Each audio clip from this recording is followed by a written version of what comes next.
Olympic team is going to win the Norris Trophy. Steve Yzerman can't be that wrong. And you can't throw your writing brethren under the bus like that. Are you Just kidding the me? Americans.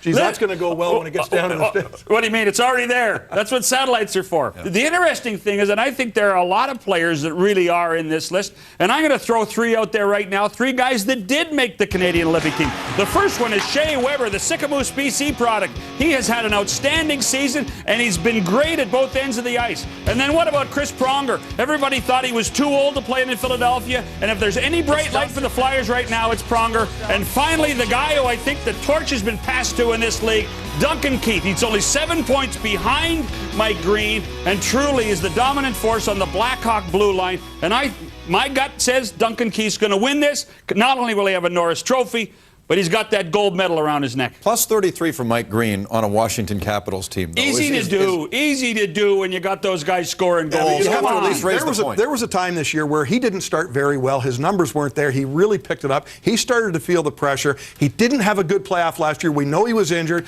I think that he's really determined this year. We could talk about their goaltending issues, and that's a very real issue for the Caps. But I think Mike Green's going to be a better playoff player. Hey, the voting will be done by then anyways. The key thing for me is that it's become an award of a guy who can play at both ends of the ice. And certainly, I mean, Mike Green is a great offensive talent. But you know what? In his own zone, and I'm going to stand by Steve Yzerman. He, after all, did win everything. Steve Yzerman says he can't help us. He can be a liability in the defensive zone. I don't think he's going to win the Norris Trophy for that reason. Get the old-timers' perspective on this. Let's call up Pierre Pilote and see what he thinks about who should win the Norris Trophy this year.